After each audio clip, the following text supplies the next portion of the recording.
Welcome to this presentation on FMT, which is short for Fecal Microbiota Transplant. Today I will discuss the basic science behind the therapy. I will cover considerations that are relevant if you are planning to implement the therapy, and I will also include a do-it-yourself guide with an example clip of the actual implementation. My name is Davide Patti. I am a scientist. I work as a microbiota researcher, a human microbiota researcher. pattibiomed.com is my website. First of all, on the left side, you can see the topics that I'm covering today. You can see the first half of the presentation is more about the evidence and the concepts in preparation of the therapy. In the second half, I will show you an example of how to implement the fecal transplant at home. So let me start. First of all, why do I talk about FMT? I talk about the therapy because microbiota modulation is the focus of my work, of my studies, and I also use FMT myself because of an autoimmune disease, and I have helped others with the therapy. What is FMT? FMT is a medical therapy. It's a therapy where we take the stool of a healthy donor and transplant this stool into the GI tract of a patient. Goal of FMT is to correct a microbial dysbiosis in the GI tract. Now pay attention, I say microbial dysbiosis and not bacterial because there's many more forms of life than just bacteria in our GI tract. The acronym FMT is used for Fecal Microbiota Transplant or transplantation. It's used for Fecal Microbiome Transplant or transplantation, and it's also used for Fecal Matter Transplant or transplantation. Then to give you an idea, fresh fecal matter is composed of approximately 75% water, 15 to 20% of food residues and toxins, and 5 to 10% live and dead microbial mass. It is the ultimate probiotic formula, and this by number of strains as well as by number of microbes per strain. Stool also contains short-chain fatty acids. These are a class of molecules that are the main source of energy for the colonic cells. FMT applications. In current medical practice, FMT is only employed for recurrent Clostridium difficile infections. It's a type of infection that usually results from a generous use of antibiotics. FMT works by correcting the bacterial dysbiosis that is generated. We don't know exactly why or how it does it, but it's hypothesized to work by correcting bile acid metabolism. Then if we look into research literature, we find quite strong evidence. We find many studies suggesting FMT can drastically improve or even resolve ulcerative colitis, and this especially if done within the first year after the onset of the disease. Otherwise, there are some pieces of evidence suggesting efficacy for other pathologies. These are documented mostly in case studies, in case reports. Then, in theory, all conditions that are linked with a GI dysbiosis can benefit from FMT. We know today that chronic diseases of most chronic disease groups, so these would be the metabolic diseases, the neurodegenerative diseases, autoimmune diseases, and also cardiovascular diseases, these are all linked to some degree to a GI dysbiosis. In the same way, low wellness states are also associated with temporary GI dysbiosis. So these would be cases of overtraining, so physical training, or cases of psychological stress. Now, from a scientific standpoint, it makes sense to employ FMT in all cases of chronic disease that are associated with GI dysbiosis and that do not respond to less inconvenient treatments. This also includes all chronic diseases without any official treatment. For example, my case of primary sclerosing cholangitis, which is an autoimmune disease. A curiosity I've added here at the end, we know our microbiota changes as we age. And in a recent fish study, transplanting fecal matter from younger fish into older fish was found to prolong the lifespan of the transplanted fish. Here is an illustration from the first linked paper at the bottom. It's an incomplete summary of different diseases FMT works for or can work for. FMT is certainly a relatively hot therapy in research, with currently more than 150 ongoing clinical studies. Then you are probably here because you are considering FMT as a treatment. So these are some considerations prior to starting. First of all, make sure your condition is dysbiosis related. So evidence in books written by scientists, in research literature, even in Wikipedia entries, for me, are a good enough source nowadays. Then you can also self-test to see if your condition is dysbiosis related. In general, if you benefit from antibiotics, from probiotics, or when your gut is completely empty, this suggests the presence of a dysbiosis.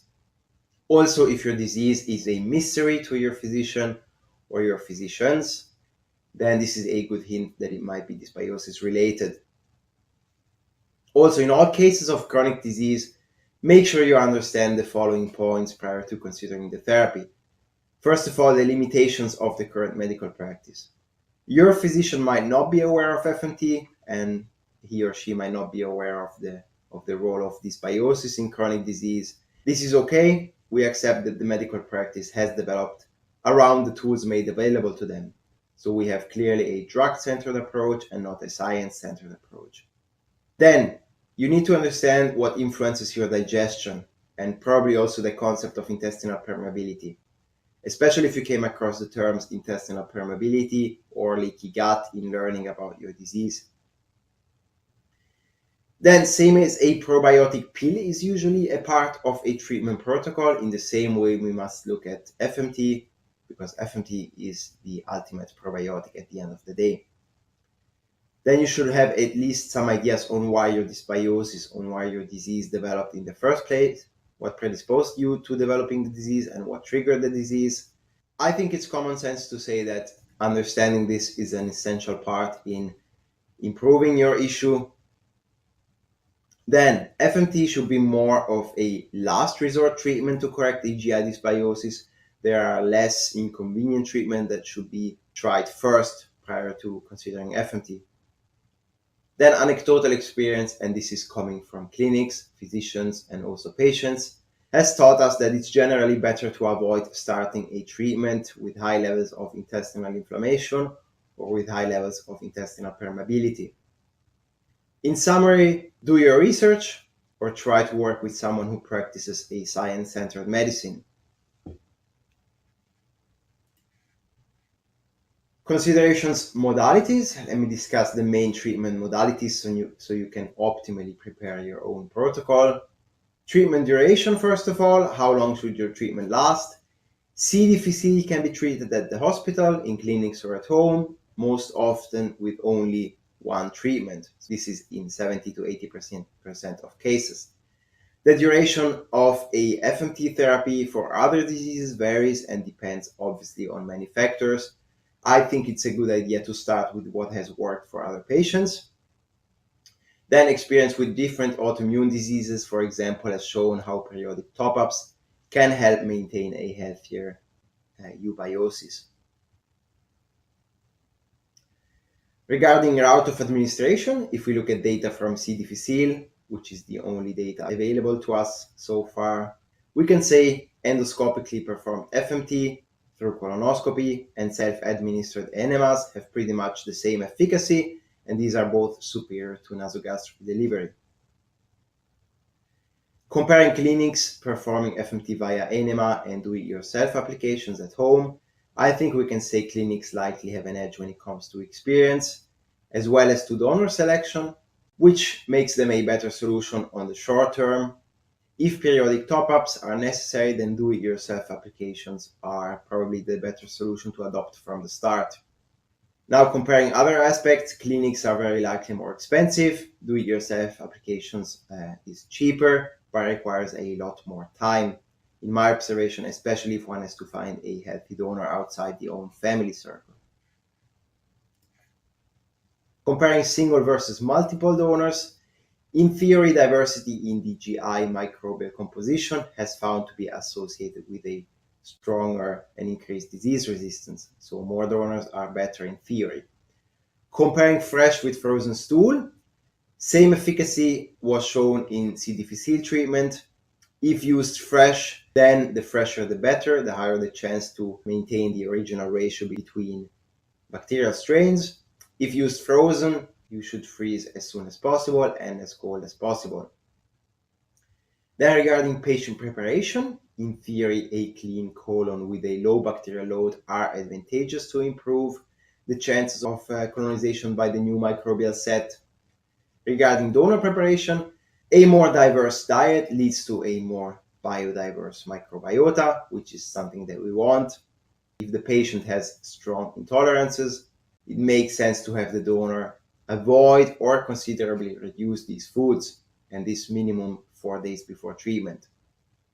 Patients can react to certain proteins or partially digested proteins, but they can also react to fibers, especially if they have inflammation in the colon. So filtering the FMT solution can absolutely make sense. Consideration modalities, more modalities. How much stool should be used? 30, 50, and 100 grams have been used to cure C. difficile, and this where larger quantities correlate with lower relapsing rate.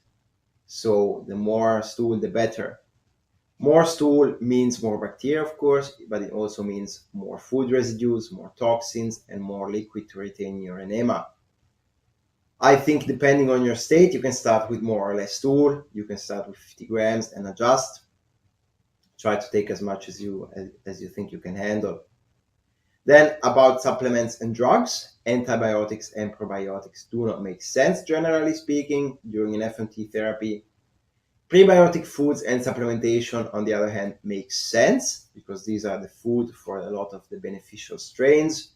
So supplementing with inulin, different fructooligosaccharides, as well as resistant starches can all make sense.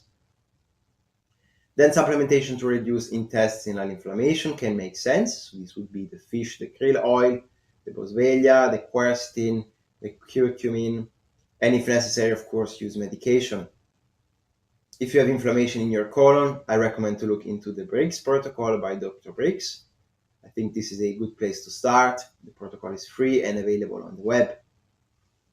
Then supplementation to reduce and control intestinal permeability makes sense in all diseases that are associated with an increased intestinal permeability. Then a word about expectations after completing the treatment.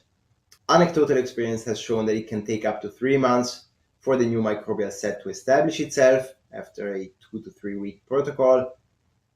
If you follow a therapeutic diet, it makes sense to continue to do so initially until the new flora is established, while at the same time you should make sure you consume enough diverse diet and also enough fiber to feed the new bacteria. As I already said, the goal of FMT should be to establish eubiosis. So this is a state characterized by absence of GI symptoms. So if GI symptoms persist, for example, bloating or unhealthy stool consistency or gastric reflux, you should consider the 2 following options. First of all, make sure you identified and addressed other digestive issues. I have a few examples listed on the slide here. I recommend to work with a competent dietitian or any science-centered medical practitioner. Or else you can try another donor. Considerations, risks versus benefits. As with most medical therapies, there are desired or there can be desired and undesired effects with FMT as well. FMT is generally considered a low-risk intervention, this both in scientific literature and also by today's medical practice. The majority of adverse events appear to be mild and of gastrointestinal nature. I have included here in the snippet a list with the most commonly reported adverse events. Then more serious side effects have been reported, but these are rare. As examples, I have listed here weight gain, then neuropathies, and a very recent case of microcolitis. FMT can certainly trigger disease flares. Considerations, donor testing. A word about donor testing before I move on to the do-it-yourself part.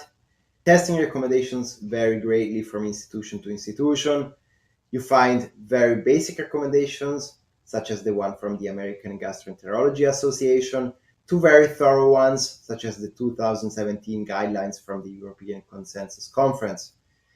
Now, the fact that these vary is an obvious sign that we don't know how to test, how to screen for a healthy microbiota. What all recommendations have in common is they all include 3 layers of testing. First of all, a disease history of the candidate, so this would be the health questionnaire, then a blood testing, and then a stool testing. I have included here the prices for testing a donor or a candidate. These are approximate prices based on my experience using labs in the USA, in Spain, and in Switzerland. You can see $150 to $400 for blood testing and $80 to $500 for stool testing. In theory, of course, one can always order additional testing, especially when it comes to stool testing. One can look at microbial diversity, for example, short-chain fatty acid compositions, or screen for pathogenic flora, or check immune activity. So the tests are endless. At the very end of the document, I have included a link to the testing requirements I use and I recommend. The truth is we don't really understand why exactly FMT works when it works. We do not have, therefore, a proven marker we should check in donor candidates. What we can do is we can check for general health. We can screen for general health for a healthy donor and then try this healthy donor. So this is what we are doing in practice. It is probably a question of donor-patient compatibility that determines the outcome of a therapy. So this is actually the same as we observe in other types of transplant. What we know and we need to keep in mind when we look for a healthy donor is that environmental stressors, this can be everything from food, to medicine, to sun, to trauma, to sport, to thoughts, to sleep, this can all modulate the microbiota. So we noted that too much of any stressor is detrimental to our health, too much accumulated stress is detrimental, but also too little of this stressor is detrimental.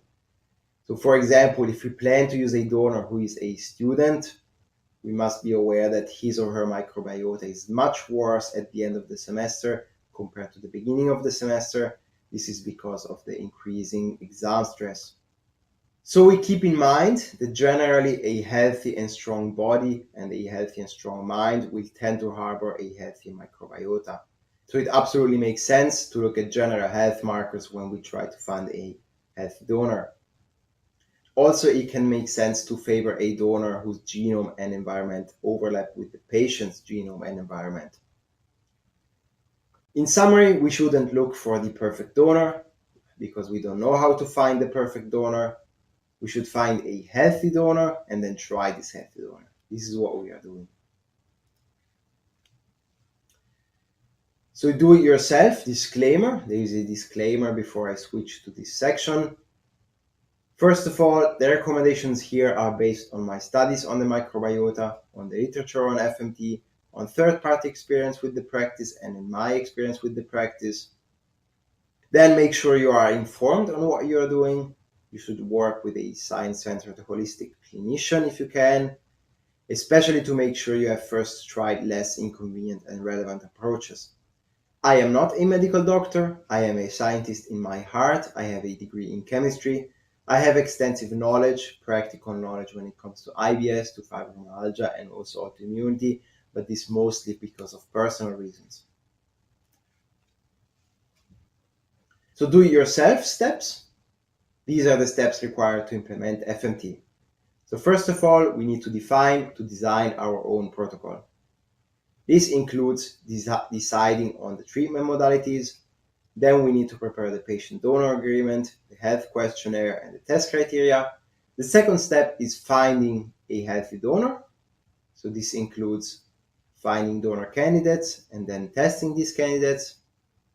Then the third step is preparing for the therapy according to our protocol. The fourth step is implementing the therapy, and the fifth step is the maintenance phase. Now we will explain the entire process step by step. Define your protocol. This is the first step. Defining your protocol means taking care of the following points. Decide the protocol duration and modalities. So the most common one for autoimmunity would be using one donor, doing 2 to 3 weeks of daily FMTs using fresh stool. Decide on the donor testing. The preliminary screening questions are pretty straightforward, although I find that most recommendations lack some of the more basic criteria. Then the blood and stool tests, these require a bit more work because they vary heavily from recommendation to recommendation. Then decide if the donor should comply with dietary requirements during the procedure and which ones. Define any eventual preparation phase for the patient leading up to FMT. I, for example, recommend using colon hydrotherapy sessions. Then think about when, how, and where will the stool transfer happen from donor to patient. So this would be figuring out the logistics. I recommend finding a lab that can act as an intermediary. So this would give flexibility to both the patient and the donor. Then think about offering a financial reward per each stool sample. This is what I recommend. Then summarize all this information in an agreement, in a patient-donor agreement, and include a list of all the tests.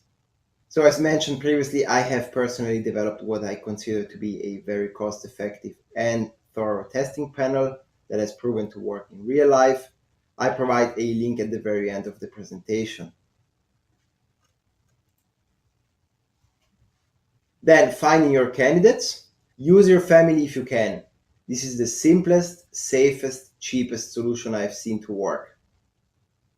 Otherwise, here are a few ideas on where you can find people I would expect to have above average levels of health. So first of all, friends, amongst friends, then outdoor sportsmen, students of sports science, firefighters, then volunteers, shoppers at organic grocery stores, also people in paleo communities. Then you have two options to approach your candidates. You have an impersonal way or a personal way. So the personal approach consists in being honest about how you feel, being honest about what you're looking for. You are looking for someone with great health, someone with perfect digestion, and this to repair your own digestive system using a fecal transplant therapy. Tell the person that this is your last resort, that this is a science-based therapy, and that you will be immensely grateful for his or her help. Or you can use an impersonal approach and try to trade healthy stool for money and say that this is for a scientific experimental therapy, and telling the person that he holds no liability in these experiments and that you are interested in his healthy gut bacteria. I personally had more success with the impersonal approach. Testing your candidates. First of all, tell your candidate about his commitment. In this case, that he will have to deliver a sample every day for 2 to 3 weeks, and that he will receive $20 to $30 for each sample. Then you should go over the exclusion criteria and see if he or she passes. Let's assume it's a he in this case. If he passes the health questionnaire, give him the agreement and ask him to review the agreement. This is not a contract, but rather an agreement that clarifies the process. Sign 2 copies, one is for him and one is for you. Then he can proceed with the test. The agreement itself should contain the testing requirements for the blood and the stool tests. Tell him where he can get tested and that you already took care of the payment for the tests. This obviously means you already found a lab or a physician where you can test your donor, and you already communicated to your lab that you will be paying for the testing. Tell your donor to start with the blood test. I recommend to start with the blood test, although it's the more expensive test because it's where I see more candidates fail. Then review the results, and if you're happy with the results, tell your candidates to proceed with the stool testing. Again, review the stool test results, and if your criteria are met, if you're happy with the results, congratulations, you found yourself a donor, which in my experience is the hardest part of the entire therapy. To give you an idea, my success rate in finding a donor is 1 in 3, meaning for every 3 candidates that pass the questionnaire, I find one suitable, one healthy donor. Then prepare for FMT, the patient. While you look for your donor, you can already start with the therapy preparation. I generally recommend to use the recommendations by the Paymount Clinic, which consists in reducing the bacterial load using two approaches. The first one is using a stool softener, for example, OxyCleanse, 1 month prior to starting the FMT therapy. And the second approach would be using 2 colon hydrotherapy sessions, one approximately 2 weeks before the first transplant, and the second one on the same day before doing the first enema. Also, in your preparation phase, organize the material that I have listed here, which you will need for your therapy. I have added here a link that redirects you to a page with a checklist of all the material and also a Amazon shop with all the pre-selected material. Preparation for FMT the donor. Organize the following material you will give to your donor. So you have a Ziploc bag and a Tupperware. So basically you will have the donor place the stool sample in the Tupperware and then isolate the Tupperware in a Ziploc bag. Also, according to your protocol, remind your donor to follow eventual dietary recommendations. Usually this consists in a very diverse diet, rich in different vegetables and fruits, and also avoiding the foods the patient reacts to strongly. The donor should start with this diet at least 4 days prior to donating the first sample. This is because it takes from 2 to 3 days for food to go through the entire GI tract. This would be one of my pictures here with some Tupperware and the Ziploc bag. I have arrived to the actual implementation of FMT, which consists of 3 steps. The first one would be to prepare the solution, the enema solution. The second one would be inserting the solution in the colon. And in the last step, we clean up the equipment. I have prepared a clip about the implementation, so enjoy. So for the first step, what do we need? This is the equipment, everything we need for the first step to prepare the solution. So I'm going to quickly present it to you. We have a container with a sieve here. We have a saline solution. This was prepared beforehand. It's 1 liter of saline solution. To prepare this one, you take 1 liter of distilled water and you add 9 grams of salt. Then we have a measuring container. We have an enema bulb. This has a capacity of 2 to 3 deciliters. Then we have our sample, our stool sample that we have received from the donor. We have a pair of gloves. We have some cleaning wipes. We have a trash bag. And then we have a Ziploc bag with a plastic spoon, which is disposable. So let's start. First of all, we're going to wear our latex gloves. Keep everything nice and clean. Now, let's start.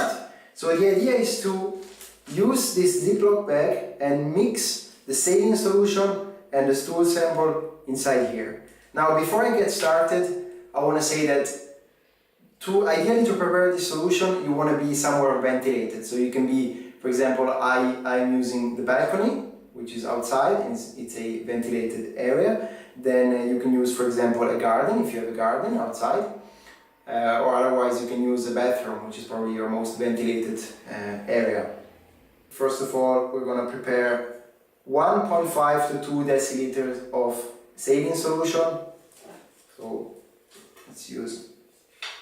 let's start measuring the saline solution. So this is 1.5, more or less, it doesn't have to be exact. 1.5 deciliter. Now what we do is we're going to take the stool sample and use this disposable spoon to take the sample and add it inside this Ziploc bag here, which we're going to then mix together with the saline solution. So let's take our sample. This one here.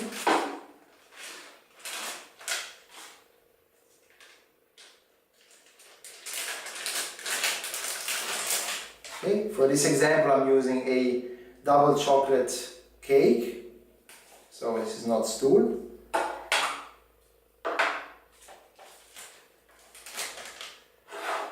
You can take the stool sample and just add it. You can do this even here to keep everything nice and clean. Take the sample, or the chocolate cake in our case, and add it into the Ziploc bag.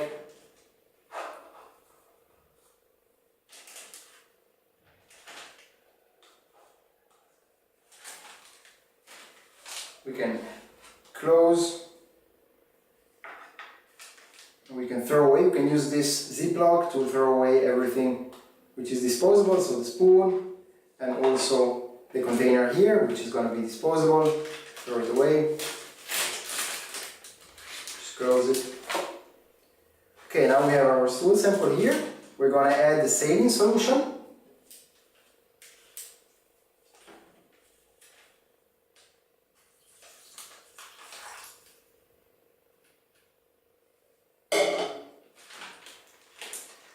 Now a word about the temperature of the saline solution. This is room temperature, which is going to be fine. If your sample is frozen or was cooled down, you might want to use heated saline solution. So you can take a thermometer and heat the solution to, I would say, maximum 35 degrees Celsius. So then the next step is to mix the stool in the saline solution. Dissolve it. Previously it was advised to use a mixer, but this technique is better as it exposes the stool bacteria to less oxygen, and some of the bacteria is oxygen sensitive and dies in presence or in contact with oxygen. So we're going to mix this one for 30 seconds, 1 minute. Remember that 10% of the stool is bacteria. Okay. Now that we've mixed it, we can move on to the next step, which is going to be straining the residues from the mixture here. So we're going to use our sieve and filter. We're going to use our sieve and our measuring container.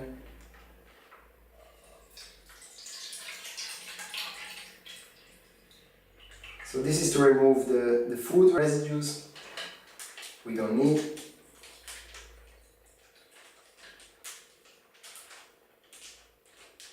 Okay.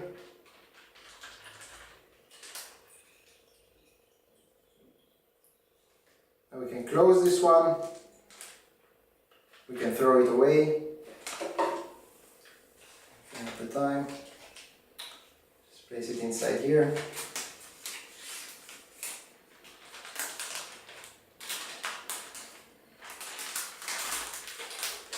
We have one less thing on the table. Here we go. Now we have our strained solution. And what we want to do is we want to take our enema bulb. Here we have our strained solution. What we want to do is we want to take the enema bulb and absorb the solution into the bulb.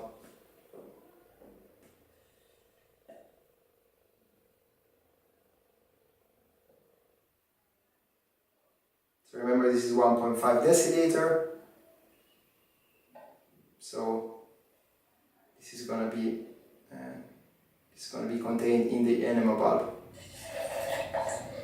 Okay. Now we have here our enema solution, which we have prepared. So this is the product of the first step. Here we have equipment or disposable equipment which we can throw away. So we can start to throw away this one. We have cleaning wipes in case we want to clean any mess.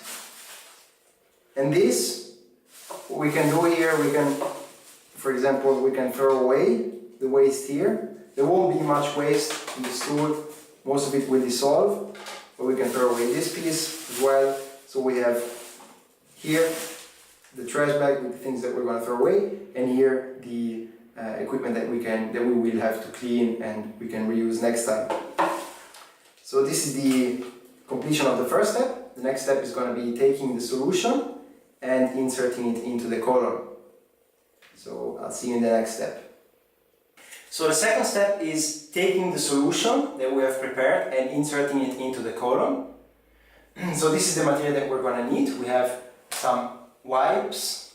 Here we have our solution. We have some olive oil or coconut oil. We have an enema tube, which is, this one is 40 centimeters long, little more than 1 foot. Then we have a trash bag and we have a towel. We also want to do this somewhere comfortable. I'm doing it here to show you, but you want to do this ideally on a yoga mat or even outside on grass or on a blanket. What you want to do is you want to take a cushion and then you want to isolate, you want to just protect the cushion a little bit, use the trash bag and the towel, like so. Now what is important at this point is, if this is your first enema, if this is your first FMT, you should make sure that at this point your colon is empty. So ideally the same day where you do the first enema, the first FMT, you also do a session of colon hydrotherapy. This will empty out your colon. Remember that even if we take a catheter of 30-40 centimeters, we're only going to reach the first part of the colon, which is the sigmoid colon. And so this is 30-40 centimeters. Remember the colon is 1.5 meters long, so this is only a section. So this will optimize the chance, if we have an empty colon, it will optimize the chance of the bacteria traveling up and colonizing areas. So what we're going to do is we're going to take the catheter, open it,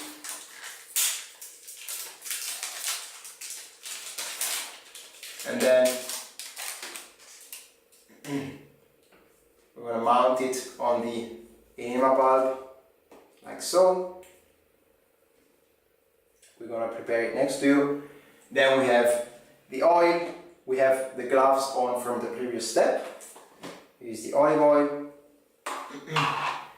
What we want to do is we want to lay on our left side. So we're laying on our left side, because if we insert the catheter, we're going to reach the first part of our colon, so it's going to be here. And what we're going to do is we're going to, after inserting it, we're going to wait a little bit here, in this position, move a little bit in this position, then we want to lay on our back, maybe raise our leg, and then lay on the right side. So how do we do this? We want to take the bulb, take the oil, and use the oil to lubricate the tube here, so the catheter. You can lubricate the catheter tube here, to the catheter, and also we can lube around our anal cavity. So once this is done, we can take the tube, placing on this side, the bulb, and what we can do then is just lay on our left side like this, like so, and take the tube and slowly insert it in the anal cavity. At least 2-3 inches, but ideally as much as you can. If it hurts or so, you should of course stop, but as much as you can. Then you can raise the bulb and the liquid will start to descend. You can then push the liquid inside, depending on the temperature, you will feel something or not. And this step shouldn't take more than 5 minutes, inserting the liquid. Once the bulb is empty, squeezed empty, you can remove the tube, leave it here, and then, or maybe take it on this side, just to keep everything nice and clean. Move this a little bit on this side. And then you can wait a little bit on this side, just move a little bit to make sure it moves down the colon. Stay like this for a few minutes, maybe 5 at most, I would say. Then on your back, you can lay on your back, you can stay comfortable like this. You can move, sliding a little bit, raise your legs a little bit against the wall, for example. If you have a wall, you can just move on against the wall. 5 minutes maybe, also like this, and then slowly start turning around on your right side and allowing the liquid to travel down or up the colon in this case. Also this for 5 minutes or a few minutes, and once you're done, once this is complete, so you've done this for 15-20 minutes, at this point you're free to move. You can move on to the next step, which is cleaning up the equipment. You should try to retain the enema liquid as long as you can. You can also do more extreme movements to allow the liquid to move around the colon. So this was step 2. Step 3 is going to be cleaning up everything. Now we have completed the second step and we have to clean up everything. So we have our oil that we can reuse. This we can reuse. The wipes we can reuse. We have the plastic bag where we had the catheter in, you can throw it away. We have our containers here, we keep them here. We have the catheter itself, we can throw away. This is disposable, so we throw it away. And this is also to be cleaned. So we have, this goes in the trash, this we can reuse, this we clean. We clean first with water and soap, and then we can use some hydrogen peroxide to sterilize it. And then we also have here, of course, on the cushion, we can reuse it if it's clean, otherwise we can wash the towel. Then last step, we can remove our gloves. We throw them away together in the trash, and this was the last and final step. FMT maintenance. After you finish your initial therapy, I recommend to wait some time and notice how your body adjusts. You will notice changes. Remember that these changes can occur during a period of up to 3 months. I recommend taking weekly notes on how your symptoms develop, which ones have disappeared, which ones have appeared. Just be aware from time to time. Then a healthy digestion is always associated with a stool of type 3 or 4 in the Bristol stool scale. This is also one of our goals. If you do not notice any improvement in your symptoms, or your symptoms worsen, or you have unhealthy stool consistency, then you should first of all consider other causes other than dysbiosis, or you should consider trying another donor. If your symptoms improve but start to worsen again over time, you should consider periodic top-ups. So I would recommend starting with a higher frequency and then slowly decrease over time. So this was a lot of material, a lot of talking from my side.